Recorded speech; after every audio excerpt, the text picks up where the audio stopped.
Hello and welcome to the distaff side. I am going to be introducing all of my wheels, reels, and winders today.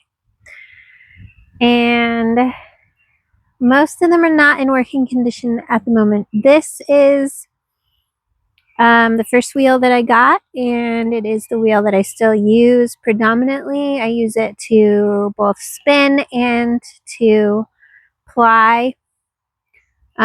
Both yarn that I spun on the wheel and plying things that were spun with a spindle, a drop spindle or a spindle and whirl spindle. I use this for plying. It is my preferred method. I really enjoy using it. I also take it to vendor events and spin while I talk to people, and it's really fun. And I love how mindless it is. It's just get in the zone and just go for it. I really love it. So this is my wheel. I don't name my wheels. I probably should, but I don't. What is on here right now is fin sheep wool from a bat. A bat is a word we use to describe fiber that is prepared on a drum carder. Then you pull it all off there in one big sheet, or you can take it off in other ways, but that is what this is. Usually I use Rolags, which are prepared with hand carders, and those work better, but I've been kind of lazy with this bat and I have not re-prepared it into Rolags. So this, you probably just saw me take this off. This is just a corn cob. It's a dried up old corn cob, and it is historically probable that they would have used these to cover up the spindle tip right here, which is quite sharp. I mean, it's not like I can push on it, and it's not puncturing me, but it is quite sharp. It's surprisingly so. It's actually gotten sharper as I've used it, which I think is really fascinating. There's actually a lot of really interesting things that I would like to touch on with this whole fleet here a different day, but for right now I'm just going to show you. Actually, no, I'm not, because my drive band came off. I was going to show you how it works, but my drive band popped off and I'm not going to worry about it today. So this is going on here so that nobody runs into that and hurts themselves. This is a shoebox Lazy Kate, which I will also explain in a different video. And it's essentially just a shoebox. You can honestly just search around and find information on how to make one of those. Although I will be doing my own video eventually because it's fun. So this wheel is from somewhere in the 1700s to the 1800s. We're not entirely sure how old it is, but that's the best guess. I'll be doing a whole video on this guy and all of its history and all of its amazingness. But for right now, this is my predominant wheel. This is the one I take to shows. It's the one I use all the time. It's the one that lives in my dining room where I can use it. And this is another great wheel that I have that I got. I got this one for $20, which is pretty surprised about.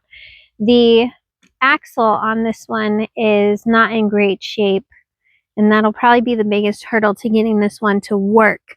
But the rest of it's in really good shape, and it is complete. It has all of its pieces, and I do plan to refurbish this one down the road, and we'll probably do that together. There's actually a few wheels here that we'll be refurbishing together, which will be really fun.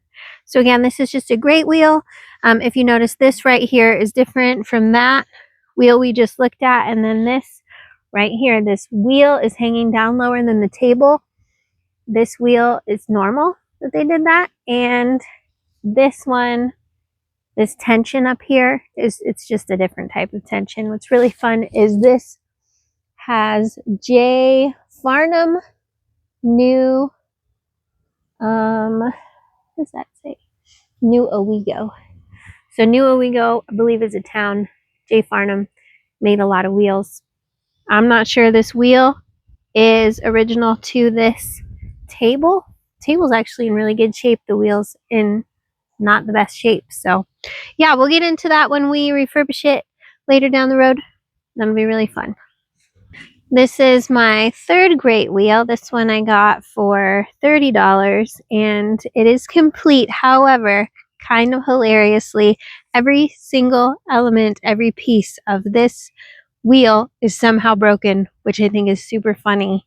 Like, what are the odds that you would get that? So that it would be complete, which isn't, it's not common to find them complete, and everything is broken. Even this spindle is missing a piece that goes right here. This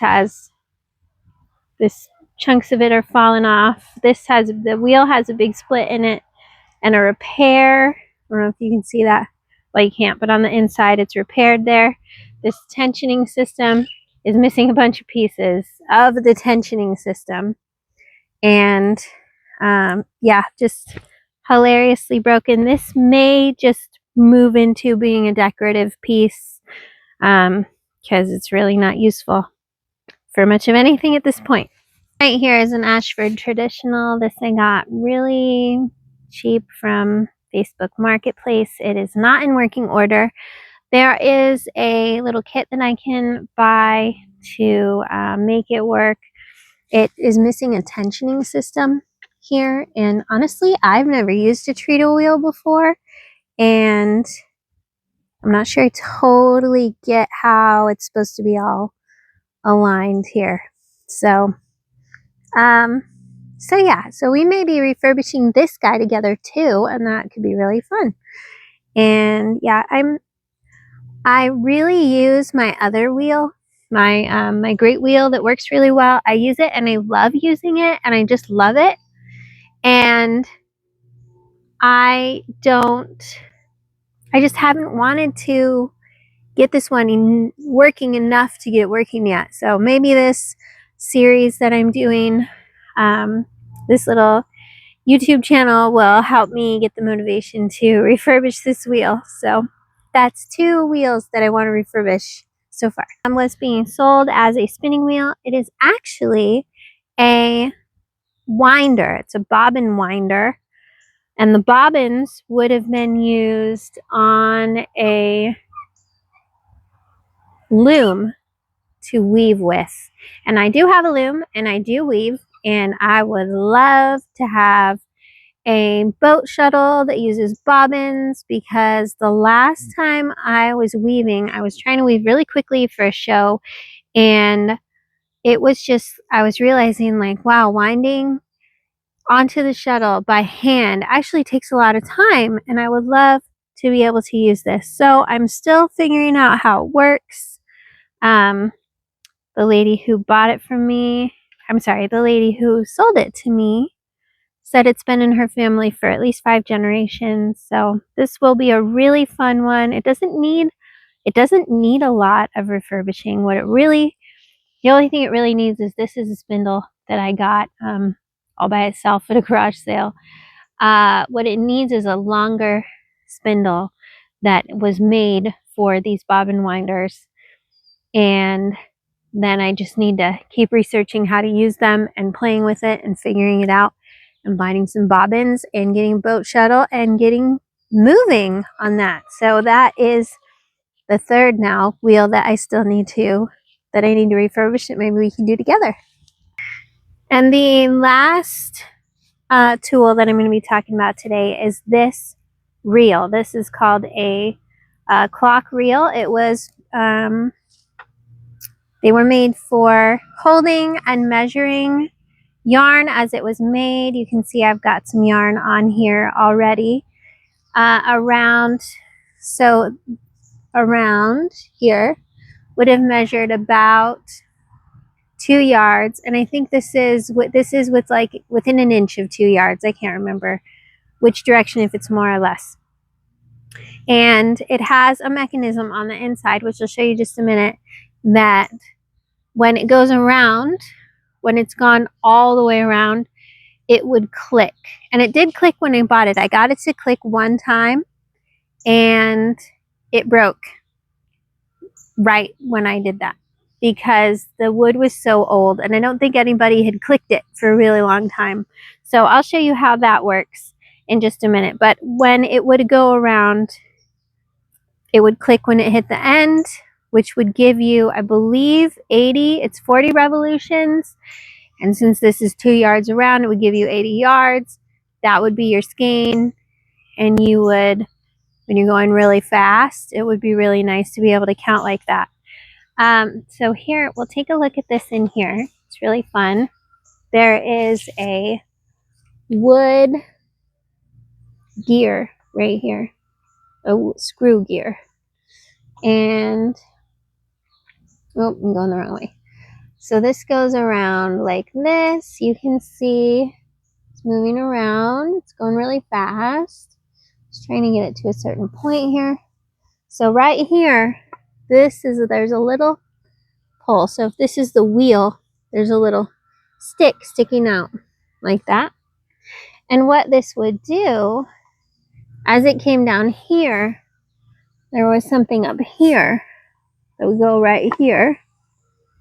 And this would push it and it would snap.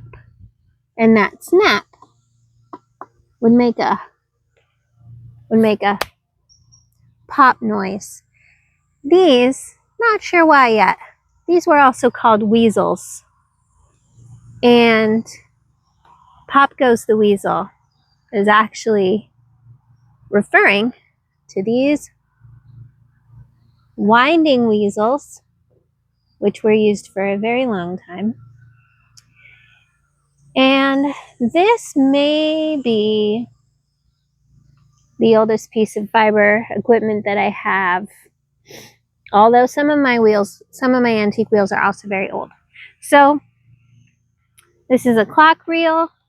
As far as how I use it, I use this. Every skein that I make goes on here at least once, most of them multiple times, because I'll put the singles on here and then I will actually ply right off of this reel, and then I put my yarn on here, make a skein out of it, or sometimes I leave the yarn on here and wind it into a ball or put it on a shuttle, or I'll wash it and put it back on there and then use it to hold a skein so it doesn't get knotted. So that's the winder, and they're also called swifts. So you can see how fast it would go around. But a swift there's another tool called a swift, and it may be that this is just a reel and that's just a swift, but they do the same, they do a very similar thing. So these are my wheels and reels and winders, and I hope you'll join me for more later as we get into how these work and refurbishing a few of them down the road. I think will be really fun to do together. I also want to do a video on how to purchase one of these if you don't have one in your area that is currently being used, but you do have antiques, which is what I did.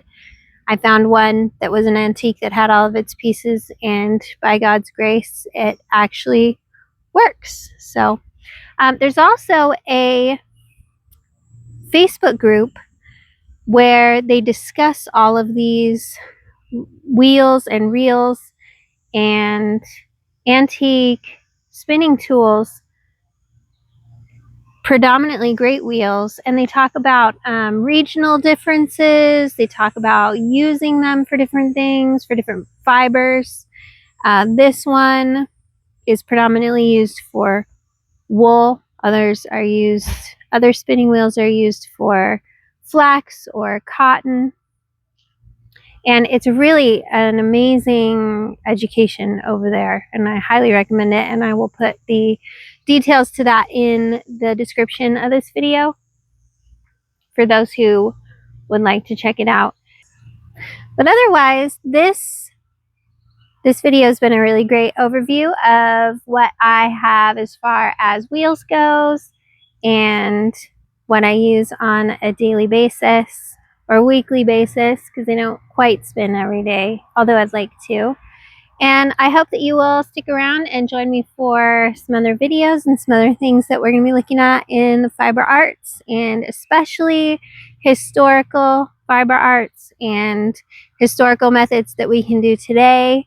And thankfully, these wheels are still around in a lot of places in Europe and in North America, but there's also wheels in, I think, every continent. It has its own kind of wheels. So it's really fascinating stuff, and I hope you'll join me as we discuss what we have available, what I have available here in New York, and I'm sharing that, looking forward to sharing that with you. And yeah, it is really fun to see all my wheels together. They actually don't live together. They all live in different places in my house and in our cabin that we have. So it's really fun to see them all together. So I hope you're as excited about that as I am. But yeah, so please subscribe, and I will see you later from the distaff side.